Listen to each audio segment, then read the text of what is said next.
Hello everyone, I'm Digital Jedi. Double taps are a beautiful mechanic and effective even at high levels of play. I'll be going over how you too can hit these shots. I'm going to break it down step by step and give you some tools to practice each part, as well as the whole thing. But first, let's go over how double taps work. A double tap works on the basic principle that a shot from closer in is harder to save than one from further away. Double taps can also be hard to read from a defender's point of view, further increasing the difficulty of saving it. Knowing this, we know our double tap should do two things: keep the ball out of reach of the defense and put a hard shot on net from close in. Now that you know why it works, let's get into the part you all clicked for.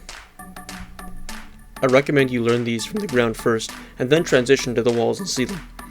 This way you can make a strong foundation before you get in over your head.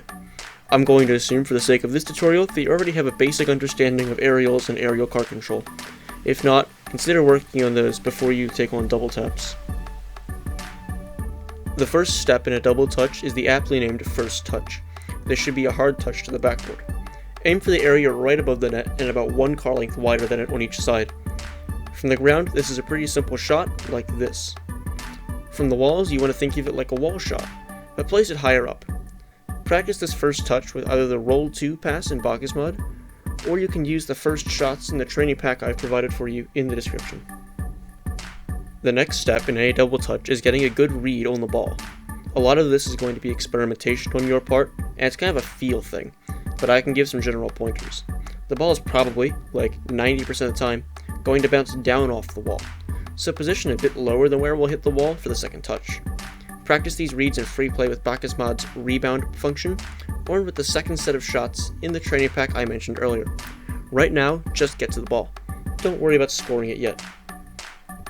Finally, we get to the hardest part of a double tap, the second touch. This touch is easier to score from further off the backboard, so slow down using some boost if you find that you're ending up really close to the ball. You'll want to hit the ball with a hard surface on your car. I've had the most success with the nose and top side of the car. Other parts can work, but the touches will have less power. A very important part of this is to angle your car so the center of mass of the car and the center of the ball make a line that points into the net. Here's what I mean. This is a successful double tap. Notice that the center of the car and the center of the ball line up with the net.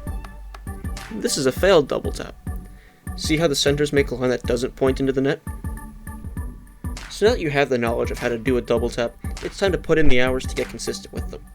Eventually, you too can be hitting clips like these.